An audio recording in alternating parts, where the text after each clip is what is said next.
Korban begal diminta bayar 1 juta rupiah untuk uang bensin saat buat laporan. Dali Kapolsek hanya miskomunikasi. Seorang perempuan menjadi korban begal di Jalan Setiabudi Kota. Kanu mobil, madap pokok lawannya. Anjing, tayan masih kita tahu gondrong oge tuh. Ada tayan, hari sebenarnya majinya. Ji. Ada pedagang, ya, terus biasanya kalau dapat diambil buat kemana? Dijual Pak. Dijual berapa harganya? 2 juta Pak. 2 juta. Coba. Kamu dapat bagian berapa? 1 juta, 1 juta Pak. Ini yang keberapa? Ini yang ke-9 Pak. Yang ke-9.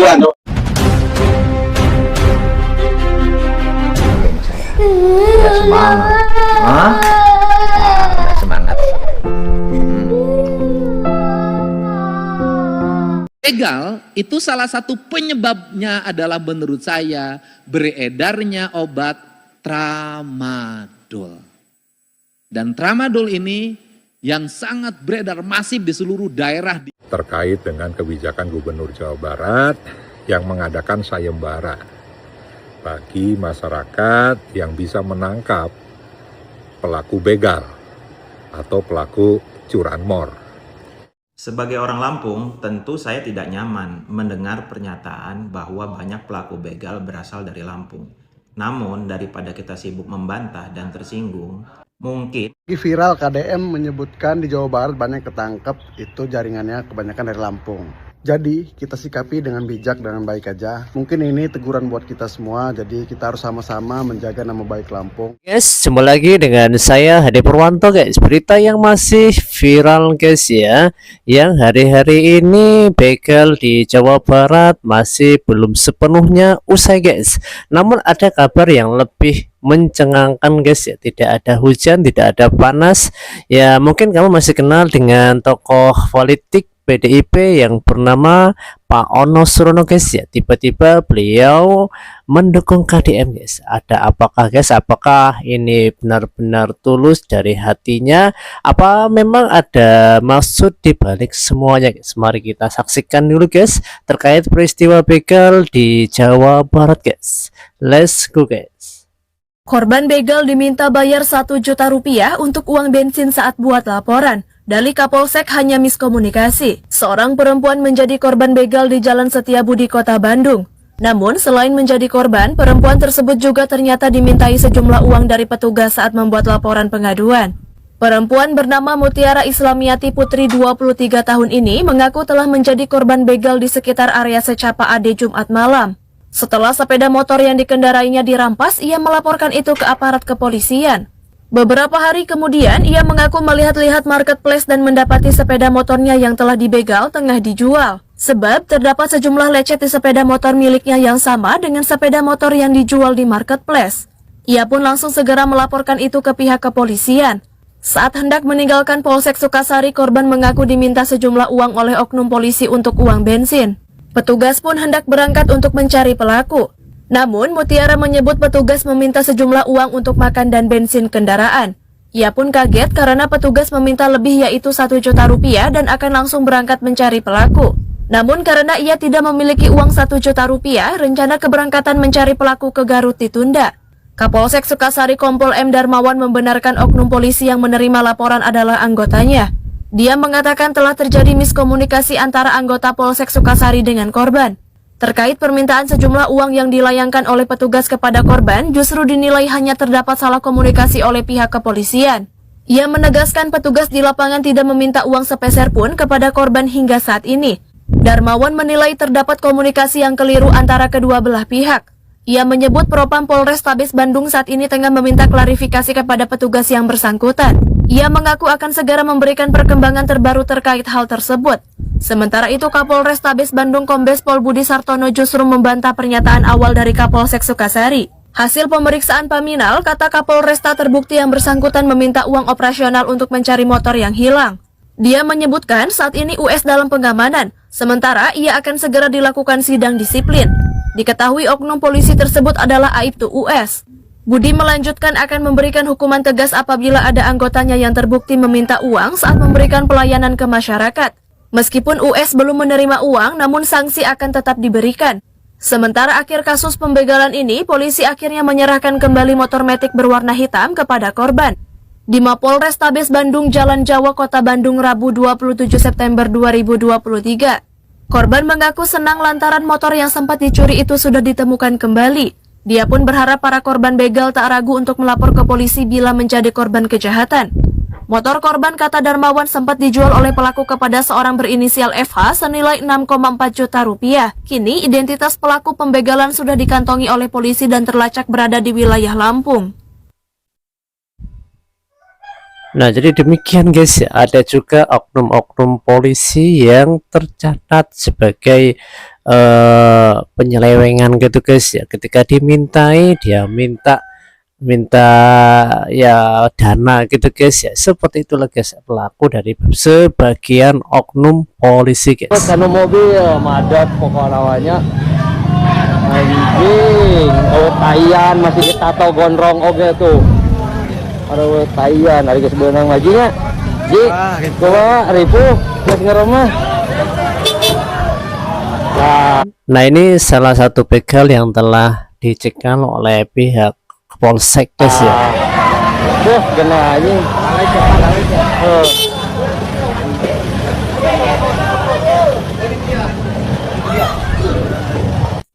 Jana pedana, terus biasanya kalau dapat diambil buat kemana? Dijual pak, dijual berapa harganya? 2 juta pak, 2 juta. Kamu dapat bagian berapa? 1 juta pak. Ini yang keberapa? Ini yang ke-9 pak. Yang ke-9. Ini yang TKP ke-9 ya, dan nanti masih dikembangkan oleh Bapak Kasat Reskrim. Ini di mana? Di Lampung pak. Di Lampung, iya pak. Terus ke sini sudah berapa lama? Sini dari Januari pak. Dari Jana pedana, terus biasanya.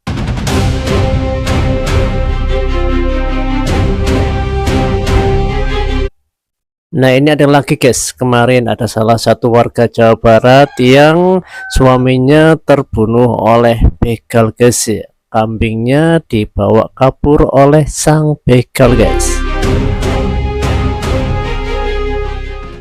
Ya keluarga, ya bapak sahabat bapak.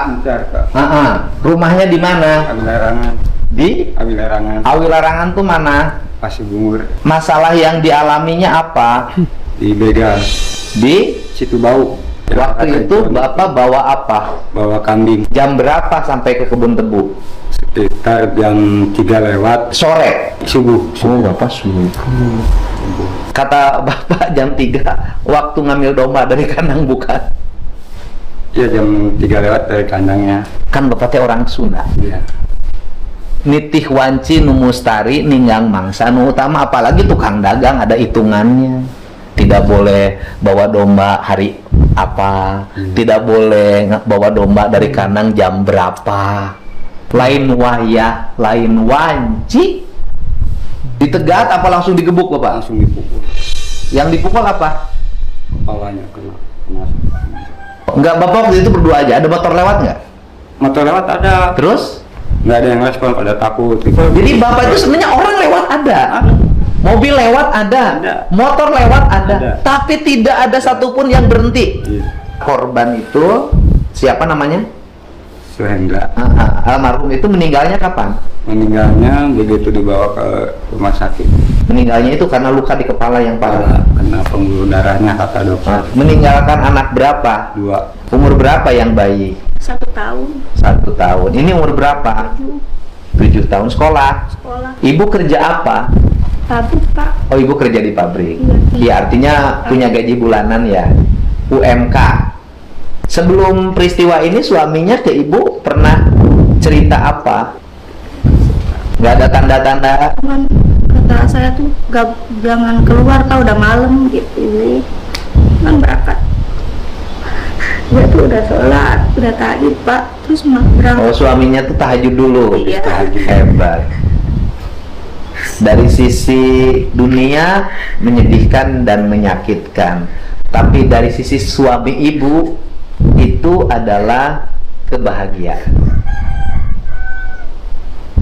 Meninggal dalam posisi lagi mengikhtiarkan rezeki buat keluarganya, sholat malam dulu.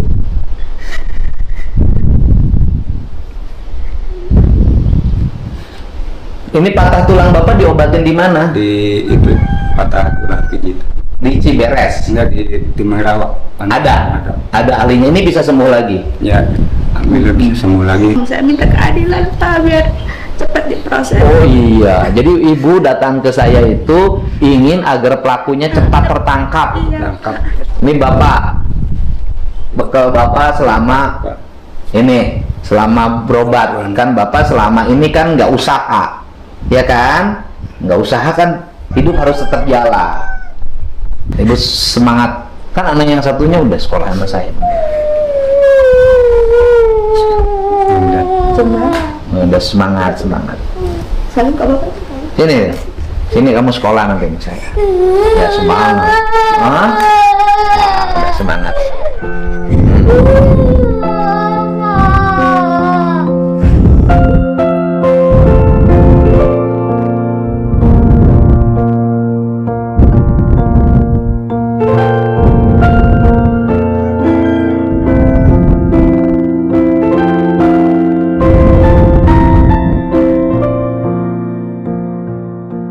Yang masih orang memiliki argumentasi yang cukup panjang, bahas tentang hak asasi manusia, bahas tentang A, B, C, D, ini seperti ini.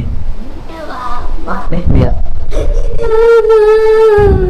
orang dirampok, meninggalkan anak. Nih orang lewat, semuanya takut, nggak ada yang berani. Terus mau gimana? Berpikir tuh antara teori dengan di lapangan tuh beda ya. Ini Bu, jadi ini bareng ke bank, ke BJB, nanti gini aja, ini untuk bekal ibu yang 10 juta ya kan, bekal ibu buka ini kegiatan ini ya Bu. Yang ini saya masukin 50 juta untuk deposito. Jadi ibu dapat bantuan dari saya 60 juta. Ya, 10 juta untuk bekal sekarang, yang 50 juta untuk deposito, karena uang mah kalau di luar nggak goler cepet habis. Bu nuhun ya, nuhun. Ya udah itu aja Bu. Nuhun Bu, ya, siap. Nuhun. Nah, jadi seperti itu guys, rasa welas asihnya Kang Dedi ini kepada warganya guys. Beliau jiwanya itu, sosialnya itu memang luar biasa sekali guys ya. Terus sayembara terus kan, semenjak diumumkannya sayembara, boleh dicek kan sekarang. Pertama, warga jadi berani keluar rumah, berani loh sekarang. Keliling warga berani, bahkan ada yang malam-malam nongkrong, siapa tahu ada begal mau saya tangkap, kan ada yang begitu. Nah artinya nyali warga mulai terlihat. Yang kedua, kejahatan saya lihat bisa diungkap secara bersama-sama oleh jajaran Polda, Polres seluruh Jawa Barat. Di Sumedang kemarin sudah mengungkap jaringan begal di Kota Bandung ya. Nah ini kan menunjukkan bahwa kinerja kepolisian sangat luar biasa saat ini. Bawaan dari Yusril? Ya kita hormati, nggak Pak Yusril kan, Pak Yusril kekhawatirannya terjadi main hakim sendiri. Sebelum ada sayembara terjadi main hakim sendiri, saya tanganin deh, karena saya nanganin satu-satu dan bantu keluarganya. Di Subang, ya kan, di Kecamatan Cikaum kalau nggak salah, pencuri motor meninggal, ya kan. Kemudian dulu saya pernah nanganin yang betulan masih DPR, Banten, waktu itu pencuri kambing meninggal. Kemudian saya nanganin lagi pencuri labu, sampai saya membiayai hidup pelakunya sampai remi keluarganya di Cianjur, meninggal. Justru tidak ada sayembara, orang main hakim sendiri. Dengan ada sayembara maka jangan dibikin dia cedera, ya tangkap aja, anterin ke polisi, saya kasih hadiah. Kan justru itu mencegah terjadinya main hakim rame-rame, bukan sendiri, orang mungkinnya rame-rame. Begal itu salah satu penyebabnya adalah menurut saya beredarnya obat tramadol. Dan tramadol ini yang sangat beredar masif di seluruh daerah di Jawa Barat. Dan yang paling menarik adalah beda dengan begal, kalau yang nangkap begal berani ketemu gubernur untuk mendapat hadiah. Tapi yang ngambil tramadol, yang menunjukkan tempat tramadol, tidak ada satupun yang berani speak up terhadap gubernur. Kenapa? Selalu di belakangnya adalah ancaman keselamatannya. Di tayangan media sosial, mudah-mudahan saya tidak salah, itu kemarin ada rumah anggota Polres Karawang tinggal di rumah kontrakan. Waktu itu dia merazia tramadol, motornya dibawa pulang, kemudian rumahnya diserang, dilemparin tempat kontrakannya, motornya dibawa lagi. Bayangkan saja bahwa sudah senekat itu dan sudah seberani itu. Menurut saya tidak ada lagi toleransi. Kenapa? Ini menyangkut masa depan warga Jabar. Kalau anak-anak muda mengkonsumsi ini dalam setiap waktu, dipastikan tawuran tidak akan berhenti. Dipastikan pembegalan tidak akan berhenti. Dipastikan penganiayaan sampai pembunuhan tidak akan berhenti. Kenapa? Memiliki efek yang sangat luar biasa terhadap rusaknya daya otak dan merusak anak-anak muda kita. Untuk itu, ini adalah ancaman dalam sisi geopolitik. Ini adalah upaya melumpuhkan generasi Jawa Barat ke depan. Ini untuk itu, saya mengajak pada semua, kita tidak bicara sisi politik, mari kita bicara sisi kemanusiaan, sisi kepentingan, dan sisi masa depan. Jadi sedemikian parahnya guys ya, efek dari tramadol ini guys. Ya, perang melawan peredaran tramadol. Iya, itu harus dilawan, Mbak. Kan nggak boleh lagi dibiarkan. Masa banyak orang takut oleh orang yang jualan tramadol? Kan aneh gitu loh. Menurut saya nggak boleh rasa takut lagi. Saya nanti hari Jumat dengan Pak Kapolda akan berkoordinasi, dan kemudian nanti gerakannya itu sampai desa dan kelurahan. Kita fungsikan aja Babinsa dan Babin Kaptimas untuk operasi di daerahnya masing-masing. Nggak boleh, ini karena akibat rasa takut. Nggak boleh ada rasa takut lagi. Masa penjahat membuat rasa takut warga secara umum lebih banyak? Dulu begal waktu awalnya juga rasa takut. Hari ini kan hilang rasa takutnya. Mereka juga sudah mulai berkurang. Nanti tramadol juga begitu mereka takut, mereka yang meninggalkan Jawa Barat untuk tidak beroperasi lagi. Assalamualaikum warahmatullahi wabarakatuh. Nah, ini Pak Ono Surono guys ya. Kita lihat, kita saksikan pendapat beliau ini guys. Saat ini sedang ramai diperbincangkan di semua lini media terkait dengan kebijakan Gubernur Jawa Barat yang mengadakan sayembara bagi masyarakat yang bisa menangkap pelaku begal atau pelaku curanmor. 5 juta sampai 50 juta. Dan seperti biasa terjadi pro kontra di masyarakat. Menurut pandangan saya, memang saat ini kondisi ekonomi rakyat sedang tidak baik-baik saja. Angka secara nasional menunjukkan terjadi peningkatan curanmor sebesar 11,7%. Juga terjadi peningkatan masyarakat yang meminjam di pinjaman online sebesar 28%. Yang artinya masyarakat saat ini sedang kesulitan secara keuangan. Terjadi PHK di mana-mana, terjadi inflasi, mencari lapangan pekerjaan masih sulit, di mana faktor tersebut bisa saja sebagai pemicu tindak kejahatan curanmor. Dan curanmor ini kan menurut berbagai macam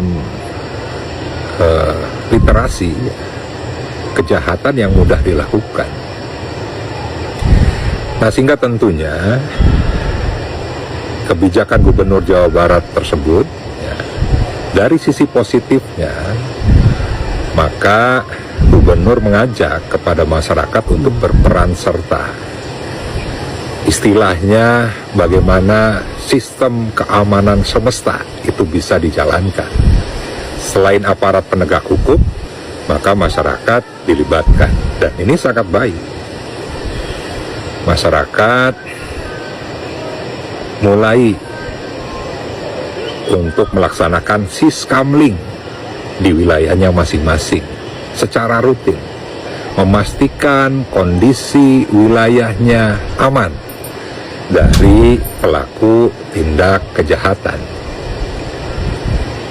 Di sisi lain, pemerintah juga harusnya membangun sistem bagaimana masyarakat bisa melaporkan secara langsung dan aparat penegak hukum dengan cepat bisa langsung hadir di lokasi tersebut,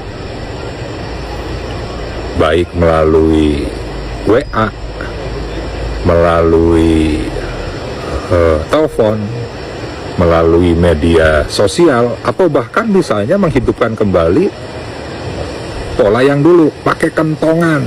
Nah, lalu aparat penegak hukum dengan keterbatasan personilnya, maka harus menempatkan personil-personil tersebut di titik-titik rawan yang tentunya saya yakin pihak kepolisian sudah mempunyai data ya, terhadap titik-titik rawan tersebut. Lalu selanjutnya yang sangat penting, bagaimana pemerintah juga harus turun tangan, bagaimana membuat kebijakan yang menstimulus ekonomi rakyat di bawah, bagaimana menggerakkan UMKM, bagaimana menghadirkan lapangan pekerjaan, bagaimana menstabilisasi harga-harga kebutuhan pokok rakyat, dan memastikan tidak ada PHK-PHK lagi.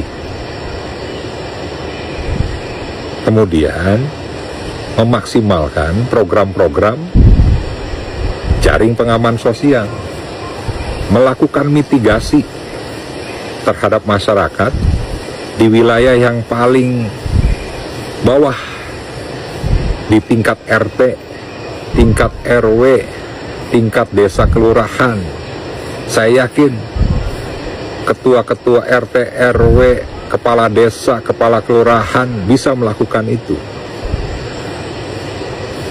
Setelah mitigasi, lalu dilakukan pembinaan. Setelah pembinaan, didorong untuk mereka mendapatkan program yang anak-anak muda, didorong untuk melakukan kegiatan-kegiatan positif yang sesuai dengan hobinya, di mana saat ini hobi juga bisa mendatangkan uang. Menurut saya bahwa begal, curanmor, atau tindak kejahatan lainnya tidak hanya bisa sekedar diselesaikan dengan membuat sayembara. Sayembara hanya sebagian instrumen saja, tapi secara keseluruhan harus dibangun sebuah sistem yang tadi saya sampaikan. Kita berharap juga bisa mendorong Pak Gubernur Jawa Barat untuk membuat sistem tersebut. Terima kasih, atur nuhun. Nah, jadi demikian pendapat dari Bapak Ono Surono, guys. Sebagai orang Lampung, tentu saya tidak nyaman mendengar pernyataan bahwa banyak pelaku begal berasal dari Lampung. Namun, daripada kita sibuk membantah dan tersinggung, mungkin ini saatnya kita menjadikan pernyataan ini sebagai bahan introspeksi bersama. Tidak adil juga jika seluruh masyarakat Lampung diberi stigma hanya karena ulah segelintir orang. Lampung adalah tanah yang dihuni jutaan warga yang baik, pekerja keras, petani, nelayan, pelaku usaha, ulama, dan tokoh adat yang setiap hari menjaga nama baik daerah ini. Tetapi di sisi lain, kita juga tidak boleh menutup mata jika memang ada persoalan yang harus dibenahi. Ini bukan sekedar kritik untuk masyarakat, tetapi ini autokritik untuk semua pihak. Kepada pemerintah daerah, sudah saatnya pembangunan tidak hanya berfokus pada infrastruktur, tetapi juga membuka lebih banyak lapangan pekerjaan, meningkatkan kualitas pendidikan, dan memperkuat pembinaan generasi muda agar mereka memiliki harapan dan masa depan yang lebih baik. Nah, demikian pendapat dari aktivis dari Partai Nasdem, guys, ya, yang mengatakan beliau tidak enak kalau daerahnya disebut sebagai sarang begal, kata KDM, guys. Lagi viral, KDM menyebutkan di Jawa Barat banyak ketangkep, itu jaringannya kebanyakan dari Lampung. Jadi kita sikapi dengan bijak, dengan baik aja. Mungkin ini teguran buat kita semua, jadi kita harus sama-sama menjaga nama baik Lampung buat yang di Lampung ataupun yang merantau. Kita sama-sama jaga nama baik Lampung, marwah Lampung, biar nggak rusak di luar sana. Karena apa? Karena kelakuan segelintir orang, oknum-oknum, jadinya ngerusak semuanya. Jadi Lampung dicap jadi kota begal. Udah saatnya kita memperbaiki diri, introspeksi diri, ya masing-masing, karena semua provinsi itu pasti ada kekurangan dan kelebihannya. Jadi kita harus memperbaiki diri dan sama-sama menjaga nama provinsi kita dengan lebih baik dan jauh lebih baik lagi. Buat kamu orang juga, jangan pernah takut ke Lampung. Wisata ke Lampung, wisatanya indah-indah dan orangnya insya Allah baik-baik. Karena di Lampung ada bahasa sangkenan persaudaraan, ya kan, karena kalau baik pasti dia jauh lebih baik, dan nggak ada orang Lampung yang pelit. Ya kalau kamu datang ke rumahnya itu pasti disuguhin semuanya, ya kan. Jangankan nasi, iya, bisa-bisa ayam piaraannya dipotong juga buat kamu orang, iya. Dan sedikit informasi juga, di Lampung ini suku aslinya itu sekarang hanya 13,5% dan sisanya itu sekitar 60-70% itu udah suku-suku lain, mau Jawa, Sunda, Batak, dan ya banyak lainnya. Itu artinya apa? Itu artinya orang Lampung itu welcome terhadap semua suku, karena kita rakyat Indonesia, kita sama, karena kita Bhinneka Tunggal Ika, berbeda-beda tetap satu jua, dan kita bersaudara. Satu hal lagi, ingat, jaga nama baik Lampung, sama-sama jaga marwah Lampung. Mau suku apapun kalau udah tinggal di Lampung itu berarti dia orang Lampung. Jadi ayo kita sama-sama jaga nama baik Lampung, biar kita dikenal baik, bukan dikenal karena begalnya. Kita sikapi dengan baik, insya Allah semua menjadi baik. Nah, itulah pendapat dari warga Lampung, guys. Tulis pendapat dan komentar kamu di kolom komentar, guys. Pak Dedi, saya kan sudah nangkep malingnya. Saya masuk ke Polsek Cikarang Utara, tapi kejadian di Cirebon karena pelaku kabur ke Bekasi, tidak sengaja ketemu dan saya tangkap. Nah, tapi dari Polsek Cikarang Utara ditolak, harus dibawa ke Cirebon karena kita belum buat LP dan harus sesuai LP di Cirebon. Ini pelakunya masih ada, Pak.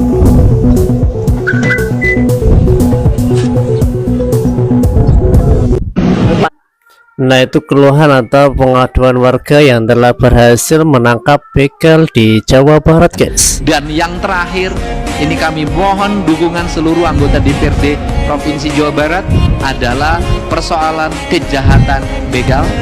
Peran psikologi yang saya lakukan adalah kita tidak boleh takut.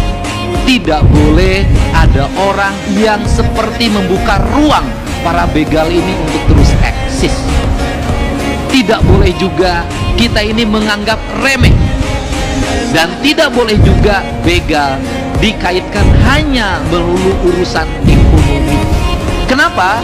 Karena Bapak dan Ibu bisa melihat hari ini rata-rata begal saat ini umurnya di bawah 25 tahun. Secara umum banyak yang belum memiliki tanggungan keluarga, masih sangat muda. Itu yang pertama. Yang kedua, tidak juga pelakunya adalah warga Jabar. Banyak warga yang KTP-nya di luar Jabar. Kemudian yang ketiga, kita juga harus membiayai korbannya, dan korbannya adalah kebanyakan masyarakat menengah ke bawah. Mereka sudah miskin, dibegal. Ini yang menjadi problem kita. Dan begal itu salah satu penyebabnya adalah menurut saya beredarnya obat tramadol. Dan tramadol ini yang sangat beredar masif di seluruh daerah di Jawa Barat. Dan yang paling menarik adalah beda dengan begal, kalau yang nangkap begal berani ketemu gubernur untuk mendapat hadiah. Tapi yang ngambil tramadol, yang menunjukkan tempat tramadol, tidak ada satupun yang berani speak up terhadap gubernur. Kenapa? Selalu di belakangnya adalah ancaman keselamatannya. Di tayangan media sosial, mudah-mudahan saya tidak salah, itu kemarin ada rumah anggota Polres Karawang tinggal di rumah kontrakan. Waktu itu dia merazia tramadol, motornya dibawa pulang, kemudian rumahnya diserang, dilemparin tempat kontrakannya, motornya dibawa lagi. Bayangkan saja bahwa sudah senekat itu dan sudah seberani itu. Menurut saya tidak ada lagi toleransi. Kenapa? Ini menyangkut masa depan warga Jabar. Kalau anak-anak muda mengkonsumsi ini dalam setiap waktu, dipastikan tawuran tidak akan berhenti, dipastikan pembegalan tidak akan berhenti, dipastikan penganiayaan sampai pembunuhan tidak akan berhenti. Kenapa? Memiliki efek yang sangat luar biasa terhadap rusaknya daya otak dan merusak anak-anak muda kita. Untuk itu, ini adalah ancaman dalam sisi geopolitik. Ini adalah upaya melumpuhkan generasi Jawa Barat ke depan. Ini untuk itu, saya mengajak pada semua, kita tidak bicara sisi politik, mari kita bicara sisi kemanusiaan, sisi kepentingan, dan sisi masa depan. Dan Jadi demikian guys ya, tulis komentar kamu di kolom komentar guys ya. Sampai jumpa di waktu yang akan datang guys. See you next time guys.